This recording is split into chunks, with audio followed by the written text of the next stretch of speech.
Welcome to Off Leash and Unfiltered. Trigger warning, I'm Katie Pepe, delivering the truth in dog training.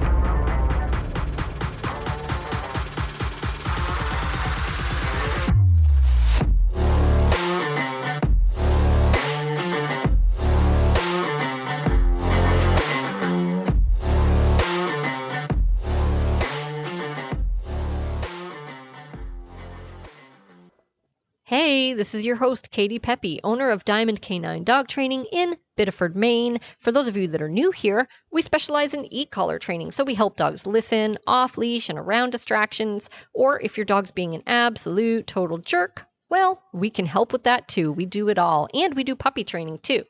This podcast is just my way of sharing, well, everything with you guys, the good, the bad, the ugly, and I will always be honest about how to fix the problems you might be dealing with your dog. So we're not your average super floofy dog training podcast. We are real and honest around here. What you can do is hit subscribe so that you don't miss an episode and so that you can help support the podcast. Every subscribe or follow helps us so much so I can keep putting out this content. We appreciate you. And without further ado, let's jump in. All right, guys, we've got some Q&A for you today. I think we have some really good questions. These are things that we have been asked very recently. In fact, the first few that we're going to cover are things that we've been working on currently with some of our boarding dogs, and we've been posting some material on that on social media. So check that out if this is stuff you're dealing with at home. But for question number one, we're going to jump right into, should I be able to just take things away from my dog, right? Or rephrase that into any other similar question, like, why can't I take things away from my dog? Or, my dog growls at me if I try to take a bone out of his mouth. And the answer is, it might surprise you, the answer is no. You should not just be able to take things away from your dog. Well, actually, that's not entirely true. I'm actually going to flip that answer completely on its head and confuse you now. And I'm going to say absolutely unequivocally, yes, you should be able to take things away from your dog. So why did I give you two completely opposite answers in the span of about 10 seconds there? Let me explain. Yes, you should absolutely be able to take anything away from your dog at any time. But no, you cannot just go physically remove the thing from your dog's possession or from their mouth, right? We live, unfortunately, in a day and age where society has decided that dogs are no longer dogs. They're no longer animals.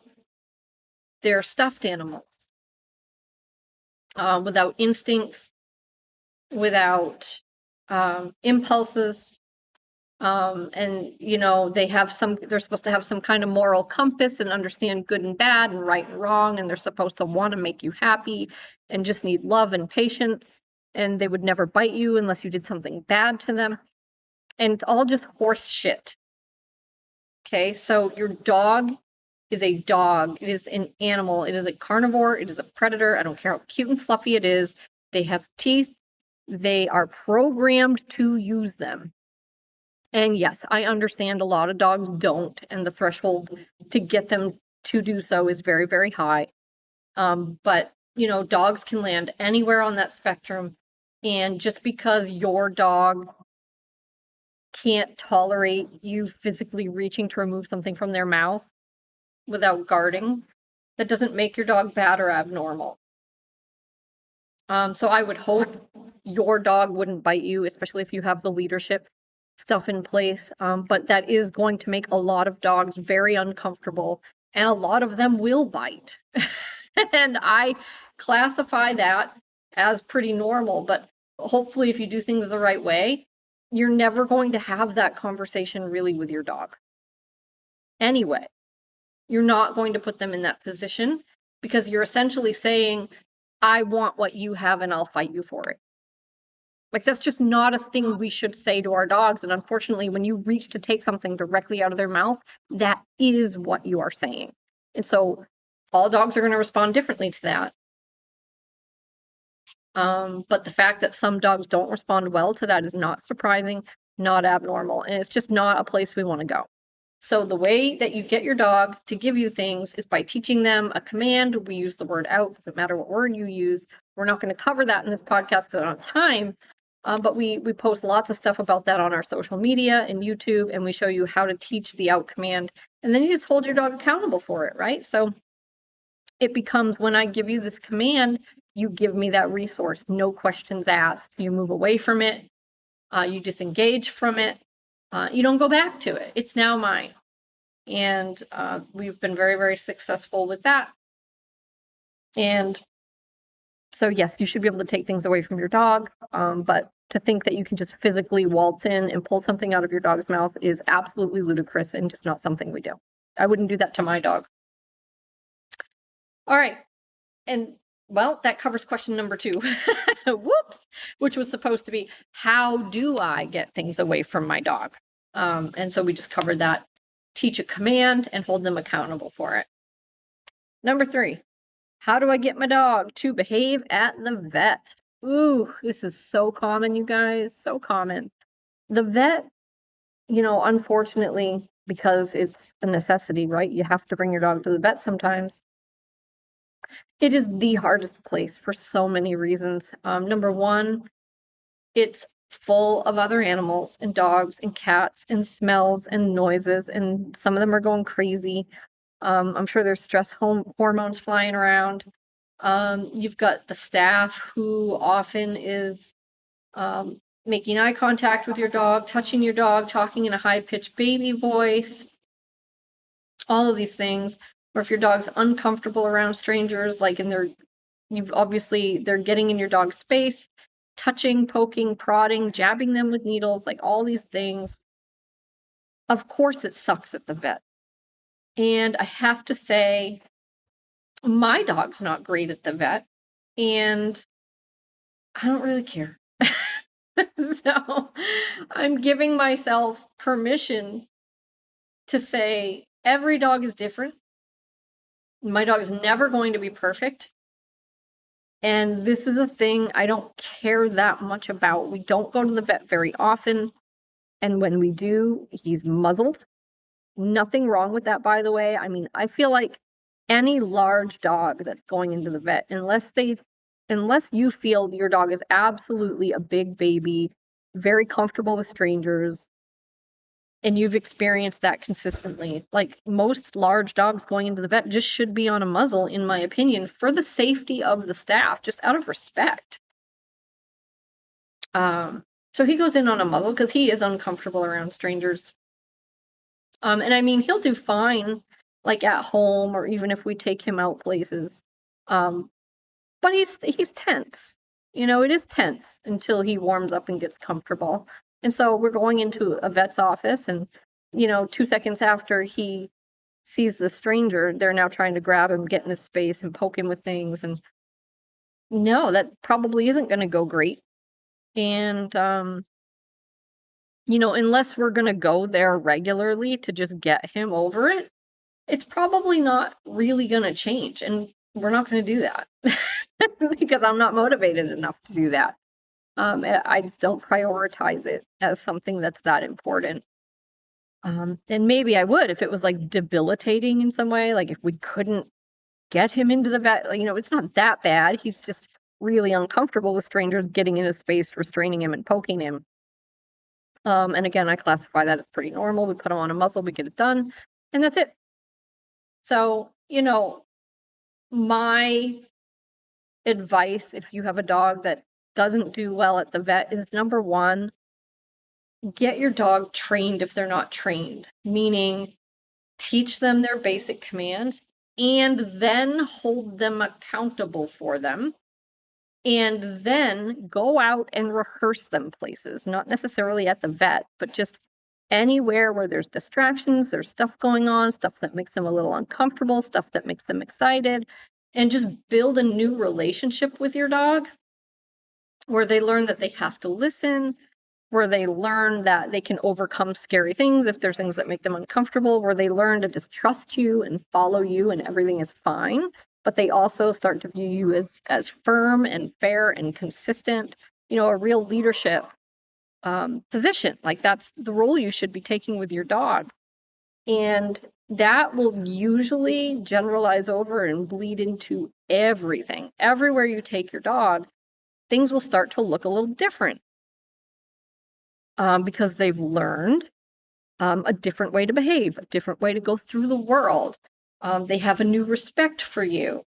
And that can really tone down some of the craziness at the vet. Right? So if you then are able to do things like heel your dog in the parking lot at the vet, you're able to bring them through the door and they're not pulling you and they're not head on a swivel looking for other dogs. They're not reacting to other dogs. Like if you get all that under control, probably everything at the vet is going to be easier. Right? But if you just have a dog that's uncomfortable with strangers, unless you're prepared to like put in tons of work with your dog being accosted by strangers, which probably isn't a great plan anyway, right? Because it's high risk, low reward, in my opinion. They're probably always going to be a little uncomfortable with that situation where strangers are getting in their space, restraining them, and all that stuff. And I'm okay with that. We just put a muzzle on and we go get it done.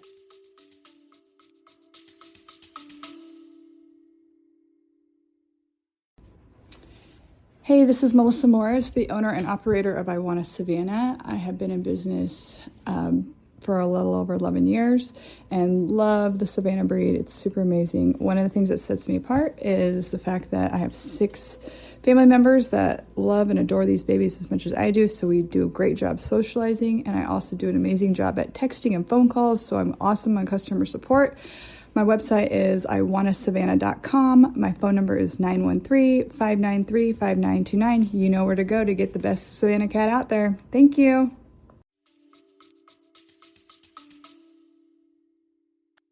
How do I get my dog to tolerate nail clipping and grooming? Not all that different from the vet.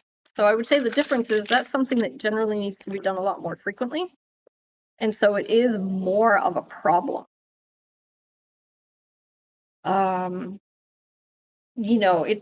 That stuff's going to be a lot easier to overcome if you're doing the grooming yourself. The problem with getting your dog over the grooming stuff at the groomers is somebody else is handling your dog.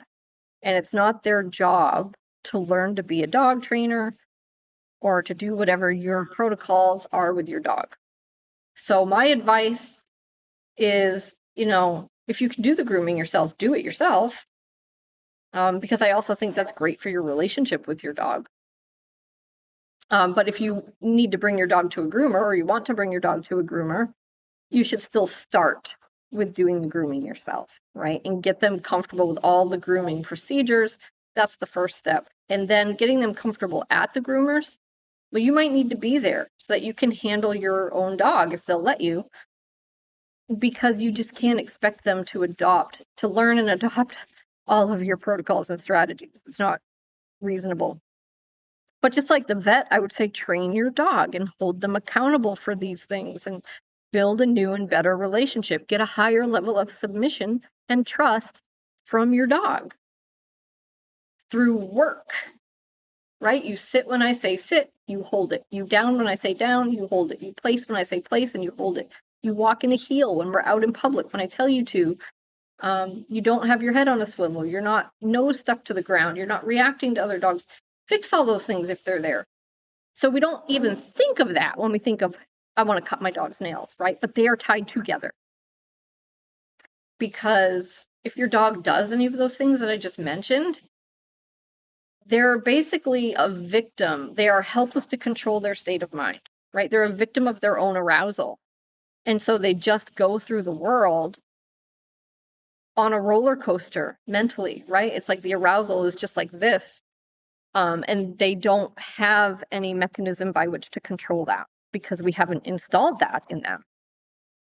And so that's what your training really does if you do it properly and you include the accountability piece, very important. your dog actually starts to build coping skills and impulse control, where now that arousal can be shut off. It can be capped, right? They can actually control it. But there's no reason for them to even try because we haven't done that with them. So build that relationship with your dog where they know what you're asking them to do and they know they have to do it. It's not negotiable. And then go out and practice that stuff. To me, that is the first piece to getting your dog to tolerate grooming or the vet. If you don't have those things in place, then you have no control over your dog, and they have no control really over themselves. Because there's no reason it should ever even occur to your dog that they should try to do something different, because they're not human, right? They're just doing what comes naturally, and that will never change unless you intervene and start to teach them how to do things that don't come naturally. Teach them how to do things that don't come easy, that aren't easy, that are challenging, that are uncomfortable. If you don't teach them how to do that and that they have to do that, then when you go into a really challenging environment like the vet or the groomer, you just forget it. You're dead in the water. Right? Now, you might put all of those things into place and it still doesn't come together. And that's where just repetition comes in. Being conscious of your own energy, right? So if you're frantic, if you're tense, if you're chaotic, if you're stressed and anxious, you're going to pass that on to your dog. So zip it, be quiet, use very few words. Only use words with your dog that matter, like good and no, or if you have to give a command. But otherwise, just be quiet. Use your leash. Okay? And generally, you want your leash to be relaxed unless you're giving your dog information. And usually that's going to be a leash pop to kind of disagree with something or to bring the arousal down. Or it might be leash pressure just to get them to settle. And then as soon as they settle, you shut off that leash pressure and relax. Right? But very intentional communication through your leash. A very calm, assertive energy coming from you is going to be really helpful. And then just repetition going into these environments. Right? And I mean, if you can go there and just do work in the parking lot and then leave, that's great. There's a million opportunities there. I was just talking about this with a customer the other day whose dog doesn't like going to the vet and the groomer. Both had problems. So it's like, get your dog holding it down in the car. Teach them when they get out of the car to immediately sit and wait for you instead of head on a swivel, stress panting, whining, glancing around, right? Those are two very different states of mind. Then you just heel around the parking lot. Then you get back in the car and you leave. Then maybe you drive back in, do it again, right? Do a little loop, go back in, start over, do it again, do it again, do it again, rinse and repeat, rinse and repeat. Then maybe you go through the door into the building, say hi, turn around and leave. Most places don't mind if you do that. Doesn't mean they have to interact with the staff, especially if the staff are very excitable and want to come over and baby and coddle the dog and feed them treats. It's not that I'm anti-treats, guys. It's just not helpful. It's just not helpful, especially if it's an environment where your dog already has a hard time. I know our human brains want to think, oh, they just need to see it's good. They just need to see it's good. But that is just false.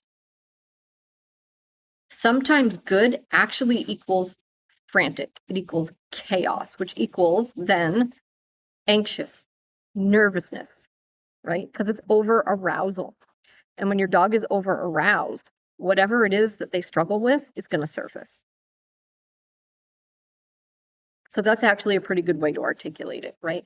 It's like, yeah, I understand you think someone coming to say hi to your dog, petting them, loving on them, giving them treats sounds like a good thing, but it will absolutely over arouse and overstimulate your dog. And the issue with that is that then, number one, you become irrelevant and you fade into the background, right? So now you have no control over your dog anyway, right? So that relationship is just gone. That means of control and influence is gone out the window, right? So now you're actually building a crappy relationship with your dog where you're in an environment that's distracting and you don't matter. Love the podcast? Well, I have great news. We are now offering an inexpensive subscription where you can get access to our new premium content. This content isn't available to our general listeners. It's made just for you. It includes all kinds of behind the scenes stuff, all the obstacles and how we're overcoming them with our board and trained dogs, and the most difficult part of our job, how we deal with overcoming obstacles with our clients. So all kinds of new, cool, interesting stuff for you to get out of those episodes. You can jump down into the show notes and there will be a link to our support page where you can sign up and start listening right away. Thanks for your support. Enjoy the rest of the show. Well, you can't accomplish anything that way. But just as big of a problem is the fact that when your dog gets over aroused and overstimulated, whatever it is they struggle with will start to surface. Right? So whether that's aggression, reactivity, anxiety, fearfulness, you're much, much more likely to see it when your dog gets over aroused. They're almost always tied together. And so that's why teaching your dog just to control arousal is one of the most powerful mechanisms we have to teach your dog how to control aggression, reactivity, anxiety, nervousness. Do you see? And so rehearsing that impulse control, the accountability, all the stuff you've taught them, and then just rep in the parking lot, in the building, that's going to be really helpful. And then if you can stay and handle your own dog while they're groomed, even better, right? Because now you've built a relationship with your dog where they're going to give you a higher level of submission. They're going to trust you. They know they have to control their arousal, which is going to help them keep fear and anxiety and reactivity and all that stuff down. And then you can start to build a different experience at the groomers, right? And you might only need to be there a couple of times, and then you might not be needed anymore, right? Because once the dog has done it in that environment, it just gets easier. And between me and you, your groomer might have a couple takeaways from that they learn, whether they tell you that or not, right? Seeing you handle your dog quietly, calmly, assertively, leash communication, right? They might take away from that things that could help them with other dogs, right? Because they'll see the difference in your dog and they'll go, wow, that actually was a lot different. That was a lot better. But enough rambling on about the groomers. How do I get my dog into the car? Well, it's actually a pretty easy one. I like this question. And we get it a lot. A lot of dogs don't like to get in the car. They're anxious in the car. Even dogs that love it in the car, sometimes it's like they just don't want to get in. And I've seen a lot of dogs, it actually looks like it's almost as though they have forgotten how to use their back legs. Like you get dogs that can jump around like popcorn, right? Jump all over people, but then you bring them to the car and they're like, I don't know I can't pull myself up into this thing. It's ridiculous. So we do have a specific protocol actually for dealing with this. And so what we'll do is, number one, we usually start with a leash. Almost everything, you'll notice this, we start with a leash, right? Leash and prong. And just apply pressure in the direction of the car, right? So usually I'll point and I'll say up or in, whatever it is you want to say to your dog to instruct them to get in the car. And then inevitably they won't, right? Because they don't. And then you'll just put on your leash pressure. So in other words, you're going to pull the leash like into the back seat or wherever it is that you want your dog to go. You're not going to drag them in. You're just going to pull on the leash enough that it puts some pressure on the collar. And you're just going to hold that pressure there. Don't jerk the leash back and forth. We're not trying to pop the leash. We're not trying to rock the dog or give him momentum. You just pull the leash steady and hold it there. So now you have leash pressure on. And it does not shut off until the dog is in. Okay, so if your dog is really resistant to getting in the car, especially if they're big, you might want to thread the leash through the back seat and you go on the other side opposite your dog to do this. That'll give you the most leverage. And if that's difficult to do, if you don't have anybody with you, you can use a long line, right? Like a 20-foot leash. And that way you can easily thread the leash all the way through the car without, your dog getting away or anything like that. But the idea is you turn on that leash pressure. It does not shut off until the dog is in. A lot of dogs with just that are going to go ahead and hop in the car. Reluctantly, but they're going to hop in, right? And then it's just rinse and repeat, and you're off to the races. Now, if they don't, you can increase that leash pressure, right? But what I will often do, I will increase it, and if it still doesn't work, I'll have to be next to the dog to do this. You can't do this from the opposite side of the car. I will keep that leash and prong pressure on, but I'll loop my fingers under their flat collar and help pull them up into the seat and actually lift them that way by their collar. Right now, if your dog is too small, too short to jump into the car, that's different. You might just have to go ahead and pick up your dog or, get a step or something. But this protocol, this is for dogs that can get into the car. They're just reluctant. They just don't want to. So I'll loop my fingers under the flat collar. So I'm still pulling on the leash and prong, but I also loop my fingers under the flat collar. And at the same time, I really help lift the dog in that way. Now, the reason I do it by the collar, and everyone's all worried, that, oh, you're going to hurt the dog, you're choking the dog. It's like, no, it takes 2 seconds to lift them into the car. They're fine. It's really important not to lift the dog's rump. Because do you remember me saying just a minute ago, it's almost as if they forgot to use their back legs. Like they just don't know how to use them. I stand by that. They go to get in the car and it's just awkward for them to be up on their hind legs like that and to figure out they have to jump. They can't just step into the car. And so making them make that leap with their back legs helps teach them how to do it, right? So if you just reach down and you pick up their butt, right, you lift their back legs off the ground for them and they don't have to use their muscles to do that, they don't learn as fast how to do it themselves.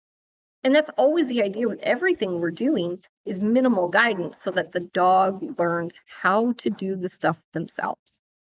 So if you can't get your dog into the car, the worst thing you can do, again, for a dog that's actually big enough and capable, it doesn't have like terrible hips or anything like that. This is for normal dogs that can handle getting into the car. The worst thing you can do is reach down and pick up your dog's butt and back legs for them. So I want you, no matter what you do to get your dog into the car, I want you to remember that. Your dog has to lift those back legs, those paws, themselves. You can do the front ones if you have to. Do not lift their back ones. They have to propel themselves into the car. And most dogs, if you loop your finger under their flat collar and you just pull a little bit, it's going to give them just enough air that they're going to go, okay, we're getting in, and they're going to lift those back legs and they're going to hop in. And it might be really messy the first couple times, but they'll get really good at it really fast. Because just like everything else in behavior, once they do it once, you're cooking with gas. They'll do it again, and it'll get more natural and easier and faster every time. So just don't lift those back legs. Now, how do I get my dog to chill in the car? That's our last question. Once you actually get your dog in, now what? Because if you have a dog that's nervous in the car, that can be a real problem. It can be annoying, obviously. It can be dangerous. So what do we do to get our dogs to relax in the car? And it's like, well, it depends on what is it your dog's doing. Like, what do you mean by relax, right? Are they whining? Are they barking? Are they pacing? So here's what we do. All of our dogs, they have to be calm in the car. And I often have 3, 4, or even 5 dogs in the car at a time. And it cannot be chaos. So none of those dogs are pacing around my car. None of them are whining. None of them are barking. We just don't do that in my car. And it's not as hard as you would think. So dogs, when they first come in and are a little crazy, especially dogs that don't like the car, they're tied up. They're not loose running around the car, right? You could also use a kennel, and that's okay, but I don't have room in my car to have kennels in there, especially for 5 dogs. Can you imagine? And obviously I transport people often in my car, so taking crates in and out is just a pain. There's no crates in my car. The dogs, when they first come in, they're tethered, right? So I'm lucky enough I drive a Jeep, so I have like the oh shit handles I can tie them to. But if I didn't have that, I would find something else. I have driven other vehicles at times. And usually you can find something, whether it's the headrest in back of them, the headrest in front of them. Usually there's a way. Don't tie them to the door handle. just putting that out there as a side note. But if you can find something to tether them to just while they're learning, that's ideal, right? And that way, they might not fully settle, but at least they can't run around the car. That is the most important thing. Okay? Get your dog on an e-collar. If they're whining, if they're barking, that's just a correction, super easy. You just say no, wait a second or two, follow it with a correction. How high? Whatever works. I don't know. Dog will pick the number, and then you'll have a quiet ride. So I had Joyce's dogs for boarding several months ago when she was traveling to go see her daughter. And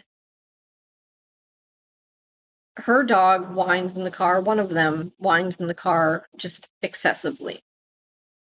It would just be a constant high pitch whine the whole time, wherever you're going.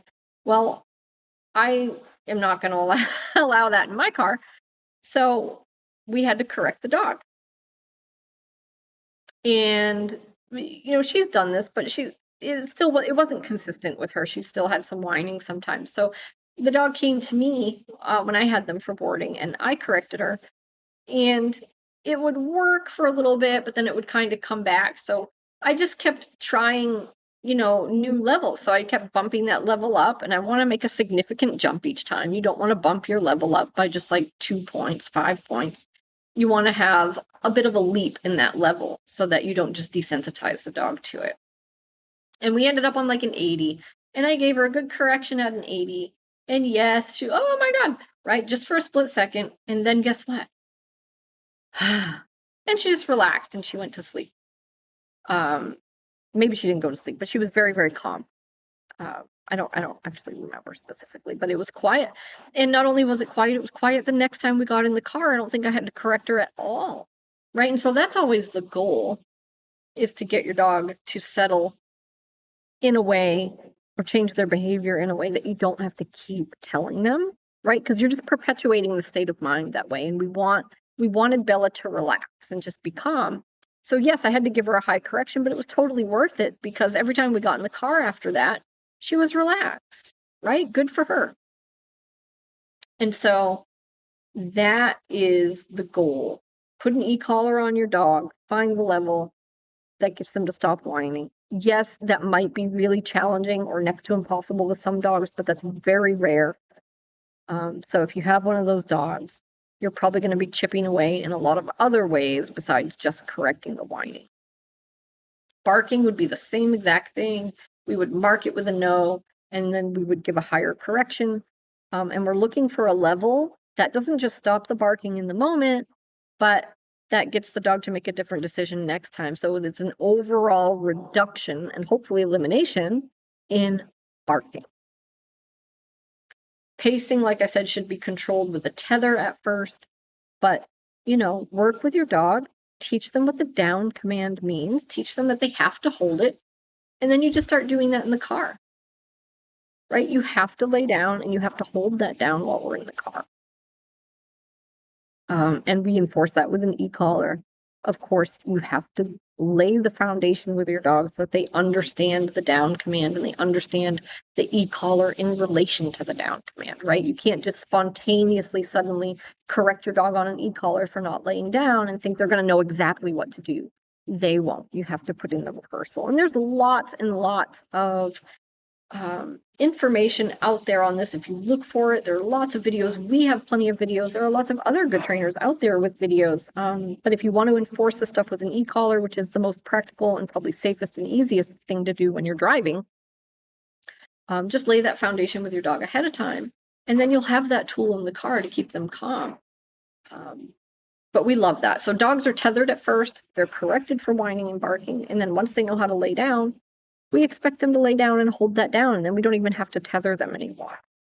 And that is such a fantastic tool to help teach your dog some new coping skills. And if your dog tends to get car sick, this will usually help.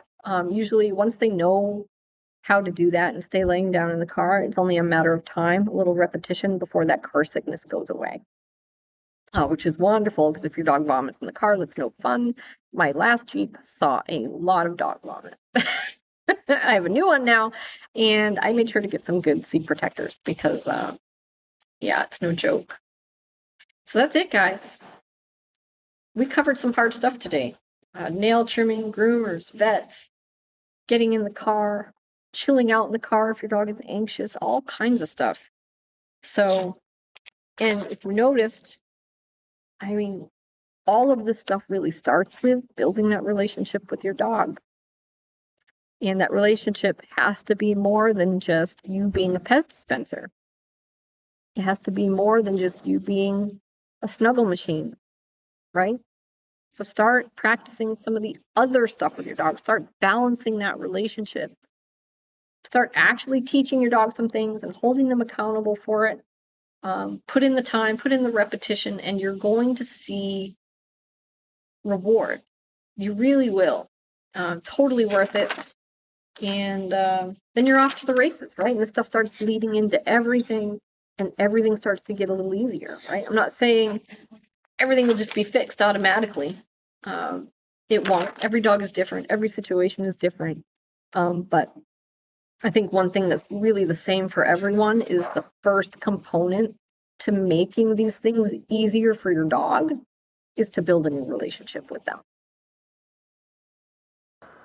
We hope you enjoyed today's episode. If there's a topic you'd like to hear discussed, you can send that to me directly at katie@diamondcanine.com via email. So I will link to that email address in the show notes. Thanks for joining us today, guys. Thanks for supporting the podcast, and I look forward to the next one.